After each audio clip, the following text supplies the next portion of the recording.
एक गहरी सांस लीजिए और खुद से पूरी ईमानदारी से एक सवाल पूछिए।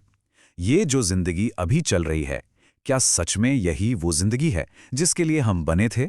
या फिर हम बस बिजी रहने का दिखावा कर रहे हैं, एक ऐसी भागदौड़ का हिस्सा है जिसकी मंजिल का शायद हमें खुद भी नहीं पता। ये सिर्फ एक सवाल नहीं है, ये एक रियलिटी चेक है। और अगर ये खालीपन महसूस हो रहा है तो हम अकेले नहीं हैं। गैलप की एक रिपोर्ट बताती है कि 47% लोग मानते हैं कि उनकी जिंदगी में कुछ तो अधूरा है। ये सिर्फ एक नंबर नहीं है, ये उन लाखों लोगों की अनकही कहानी है जो हर रोज इस खालीपन के साथ जी रहे हैं। तो आखिर ऐसा होता क्यों है? जवाब है दी ऑटो पायलट ट्रैप। हम एक ऐसी जिंदगी में फंस चुके हैं जहां हम जाग तो रहे हैं पर असल में जी नहीं रहे। दिन हफ्तों में बदल जाते हैं, हफ्ते सालों में, और हमें एहसास तक नहीं होता। इस ट्रैप को फ्यूल मिलता है शैलो वर्क और डीप वर्क के फर्क से। शैलो वर्क मतलब वो काम जो हम डिस्ट्रैक्टेड होकर भी कर सकते हैं। ईमेल्स का जवाब देना, सोशल मीडिया पर एंडलेसली स्क्रॉल करना, ये हमें बिजी महसूस कराता है पर यूजफुल नहीं। और डीप वर्क वो है जहां हमारा पूरा फोकस, हमारी पूरी स्किल लगती है, वो जगह जहां असल में कुछ मीनिंगफुल क्रिएट होता है। और ऑटो पायलट पर जीने के साइंस वो बहुत आम हैं, जैसे घंटों तक डूम स्क्रोलिंग करना, दुनिया से नम या कटा हुआ महसूस करना, ऑफिस से घर का रास्ता कैसे कटा ये याद भी ना रहना, और डे टू डे रूटीन का बिल्कुल बेजान और स्टेल लगना। और इसके पीछे की साइंस है डोपामीन, हमारे ब्रेन का रिवॉर्ड केमिकल। जब हम सोशल मीडिया नोटिफिकेशंस जैसे छोटे छोटे क्विक प्लेजर्स के पीछे भागते हैं तो हमारा ब्रेन कांस्टेंट स्टिमुलेशन का आदी हो जाता है और फिर बड़ी और मीनिंगफुल चीजों से खुशी मिलना बंद हो जाती है। इस ऑटो पायलट जिंदगी की असल कीमत क्या है? इसकी कीमत है अफसोस।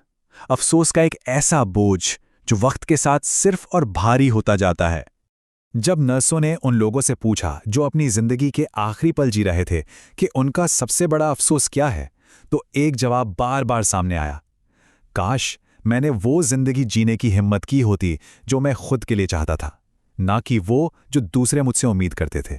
एक और गहरा अफसोस था, काश मैंने इतनी मेहनत ना की होती। ये उन लोगों का डर था जो काम की ट्रेडमिल पर भागते भागते अपने बच्चों का बचपन और अपने पार्टनर का साथ बहुत पीछे छोड़ आए थे। लेकिन यही अफसोस का डर एक पावरफुल मोटिवेटर भी बन सकता है। जब जेफ बेजोस ने अमेज़न शुरू करने के लिए अपनी सिक्योर जॉब छोड़ी तो उन्होंने इसी डर का इस्तेमाल किया। वो कहते हैं, मुझे पता था कि अगर मैंने ट्राई नहीं किया तो मुझे इसका अफसोस होगा और ये बात मुझे हर रोज अंदर ही अंदर खाएगी। और इसी सोच से निकला है रिग्रेट मिनिमाइजेशन फ्रेमवर्क, एक बहुत सिंपल सा टूल। खुद को 80 साल का इमेजिन करें और पीछे देखें, आपको क्या ना करने का सबसे ज्यादा अफसोस होगा। बस ये एक सवाल बड़े से बड़े डिसीजंस को एकदम क्रिस्टल क्लियर कर देता है। तो इस अफसोस से बचने और एक पर्पसफुल लाइफ जीने का रास्ता क्या है? इसका जवाब हमें एक खूबसूरत जापानीज कॉन्सेप्ट में मिलता है, इकिगाई। इकिगाई का मतलब है जीने की वजह, वो एक चीज जो आपको हर सुबह बिस्तर से उठने की मोटिवेशन देती है। ये सिर्फ पैशन नहीं है, ये पैशन, मिशन, प्रोफेशन और वोकेशन का एक खूबसूरत संगम है। अपना इकिगाई ढूंढने के लिए खुद से बस ये 4 सवाल पूछने हैं। पहला, वो क्या है जिससे आप सबसे ज्यादा प्यार करते हैं? दूसरा, आप किस चीज में अच्छे हैं?